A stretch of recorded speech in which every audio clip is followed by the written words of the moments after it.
नमस्कार दोस्तों, स्वागत है आपका हमारी YouTube चैनल DDG के डोज में। आज है 6 अक्टूबर और 6 अक्टूबर से करंट अफेयर्स के इतने इंपॉर्टेंट क्वेश्चंस हैं, हम लोग अपने इस वीडियो में डिस्कस किया जाएगा।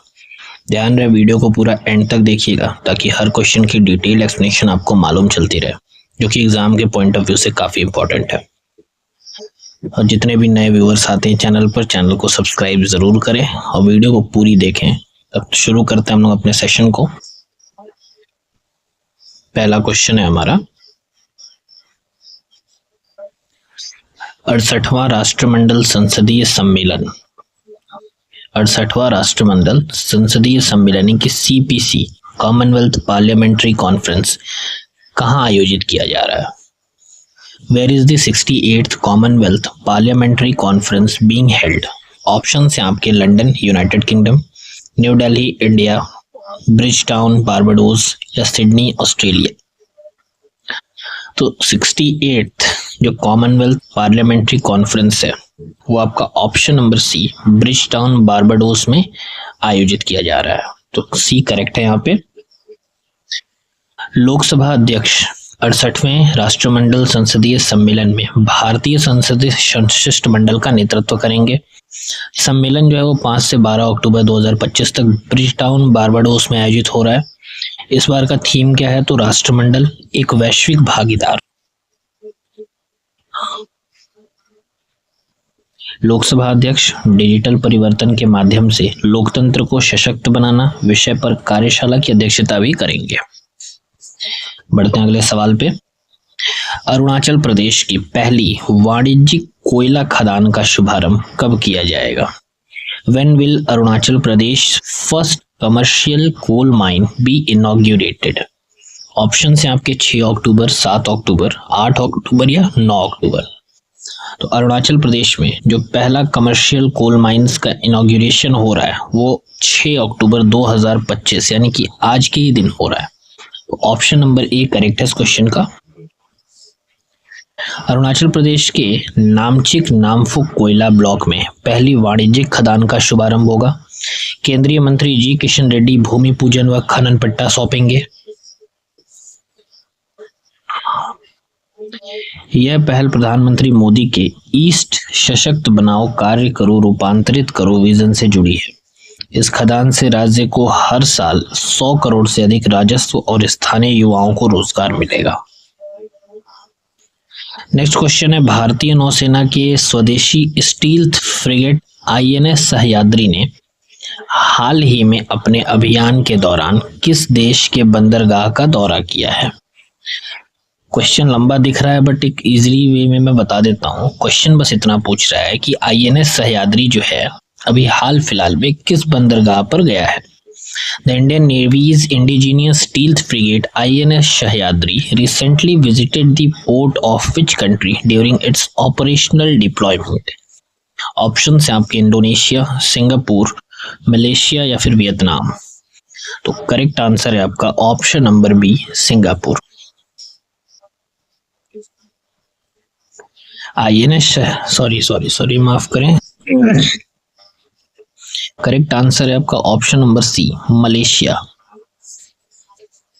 गलती हो गई है, सॉरी, मलेशिया करेक्ट आंसर होगा। INS सह्याद्री अभी हाल ही में मलेशिया के बंदरगाह का दौरा किया है। INS सह्याद्री ने 2 अक्टूबर 2025 को मलेशिया के केमामन पोर्ट का दौरा किया। इस दौरे का उद्देश्य भारत मलेशिया के बीच समुद्री सहयोग और नौसैनिक पारस्परिकता को मजबूत करना था। यह जहाज 2012 में कमीशन किया गया Shivalik class guided missile stealth frigates का तीसरा पोत है। ये मलेशिया की तीसरी यात्रा थी जिसमें दोनों नौसेनाओं के बीच संयुक्त परीक्षण, प्रशिक्षण और खेल प्रतियोगिताएं भी हुई हैं। माफी चाहूंगा, ध्यान रखिएगा आप लोग, यहाँ पे करेक्ट आंसर होगा आपका option number C Malaysia. Next question है, हाल ही में चेक संसदीय चुनावों में लगभग 35.5% वोट प्राप्त कर किस पार्टी ने जीत दर्ज की है? Which party recently secured victory in the Czech parliamentary elections with nearly 35.5% of the vote? Options हैं आपके पोलो coalition, stand movement, civic democratic या ANO पार्टी। तो भाई हाल ही में हुए चेक संसदीय चुनावों में लगभग 35.5% वोट पाकर ANO पार्टी ने जीत दर्ज की है। तो ऑप्शन नंबर डी करेक्ट है इस क्वेश्चन का। अरबपति आंद्रेज बाबीस की ANO पार्टी ने लगभग 35.5% वोट हासिल कर चेक संसदीय चुनावों में जीत दर्ज की। वर्तमान सत्तारूढ़ इस पोलू गठबंधन को लगभग 22.5% वोट मिले, जबकि स्टैंड मूवमेंट तीसरे स्थान पर रहा। यह जीत बाबिश के लिए राजनीतिक वापसी मानी जा रही है। वे 2017 से 2021 तक प्रधानमंत्री रहे थे।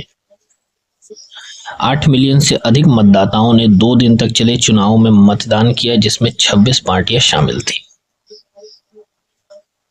अगला सवाल, 17 साल बाद BWF वर्ल्ड जूनियर चैंपियनशिप की मेजबानी भारत के किस शहर में की जा रही है? मोस्ट इंपॉर्टेंट क्वेश्चन बनेगा आज का ये। After 17 years, in which Indian city is the BWF world junior championships being hosted? Option है आपके पुणे, न्यू दिल्ली, गुवाहाटी या हैदराबाद। तो करेक्ट आंसर है आपका option number C, Guwahati.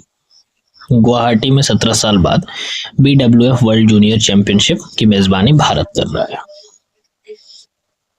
BWF world junior championship 17 साल बाद भारत में 6 से 19 अक्टूबर तक आयोजित हो रही है।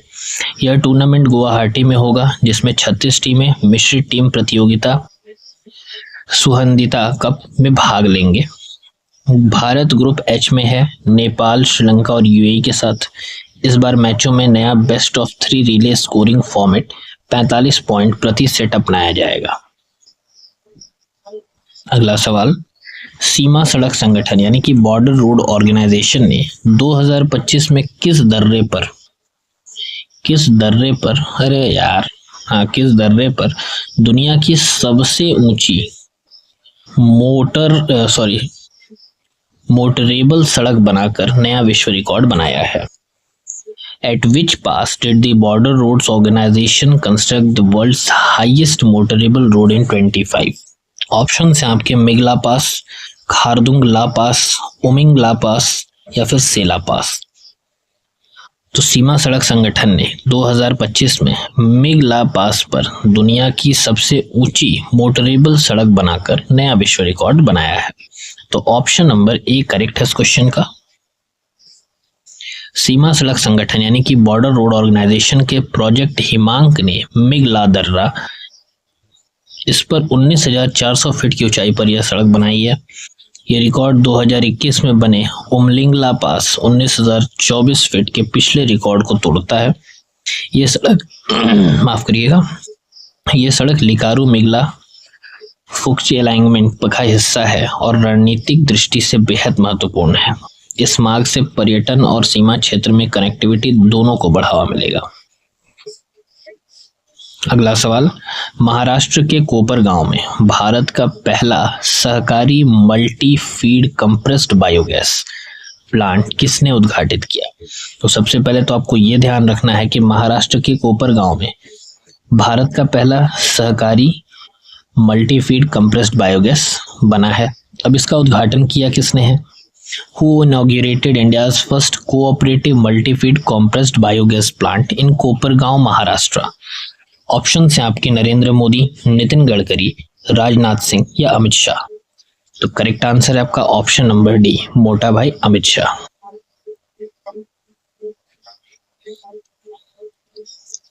केंद्रीय गृह एवं सहकारिता मंत्री अमित शाह ने महाराष्ट्र के कोपरगांव में देश का पहला सहकारी मल्टीफीड CBG कंप्रेस्ड बायोगैस प्लांट उद्घाटित किया। ध्यान रखिएगा, जो भी पहला होता है ना वो बड़ा इंपॉर्टेंट बन जाता है। ये प्लांट प्रतिदिन 12 टन CBG गैस और 75 टन पोटैश का उत्पादन करेगा। परियोजना महर्षि शंकर राव कोल्हे सहकारी साखर कारखाना से शुरू हुई, जो सर्कुलर इकोनॉमिक का आदर्श उदाहरण है। मोदी सरकार अगले दिनों 15 चयनित चीनी मिलों में भी CBG प्लांट और पोटैश ग्रेन्यूल निर्माण इकाई स्थापित करने में सहयोग करेगी। नेक्स्ट क्वेश्चन है, इंपॉर्टेंट है आपका। राजस्थान का पहला नमो बायोडाइवर्सिटी पार्क, राजस्थान का पहला क्या, नमो बायोडाइवर्सिटी पार्क कहाँ उद्घाटित किया गया है? Where was Rajasthan first NaMo biodiversity park inaugurated?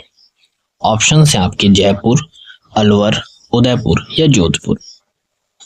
तो राजस्थान का जो पहला बायोडायवर्सिटी पार्क है जिसका नाम है नमो बायोडायवर्सिटी पार्क, वो आपका option number B Alwar district में उद्घाटित हुआ है, यानी कि ऑप्शन नंबर बी करेक्ट है इस क्वेश्चन का। अच्छा, अलवर डिस्ट्रिक्ट, एक बात और ध्यान रखिएगा, अलवर डिस्ट्रिक्ट में ही एक जगह पड़ती है Bhangarh, which is India's most haunted place. कभी जाइए घूमने के लिए, टूरिस्ट स्पॉट भी हो, लेकिन रात में नहीं। राजस्थान का पहला नमो बायोडायवर्सिटी पार्क प्रतापबाद अलवर में उद्घाटित हुआ।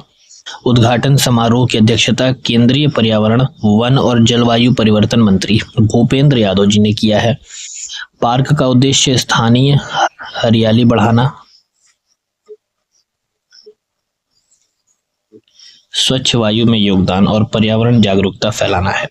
यह पार्क नागरिकों को पर्यावरण अनुकूल और सतत जीवन शैली अपनाने के लिए प्रेरित करने के लिए डिजाइन किया गया है।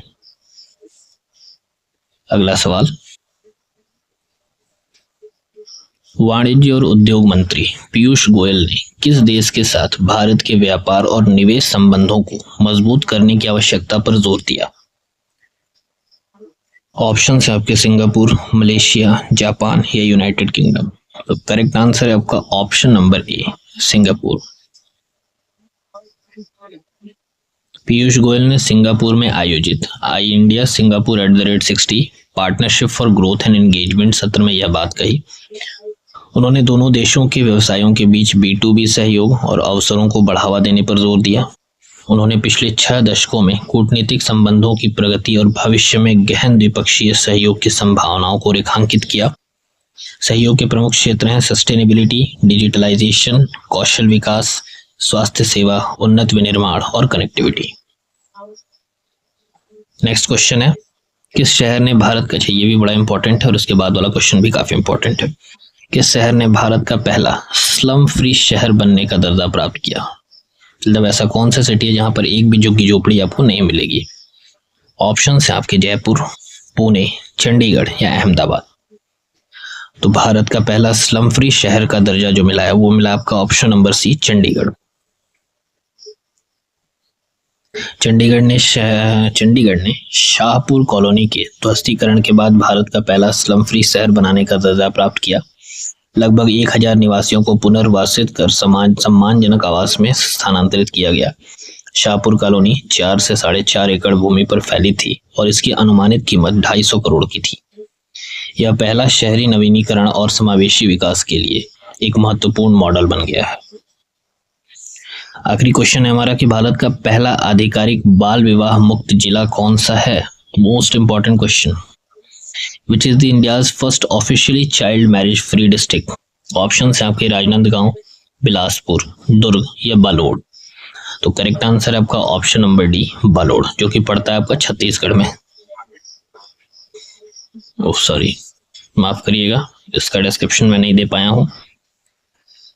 तो ये थे आज के टॉप करंट अफेयर्स। उम्मीद करता हूँ सेशन आपको अच्छा लगा होगा, और अच्छा लगता है तो हमारे चैनल को सब्सक्राइब जरूर करें और वीडियो को लाइक, कमेंट और शेयर करें और बेल आइकन प्रेस करिएगा ताकि पर डे की नोटिफिकेशंस आपको मिलती रहे।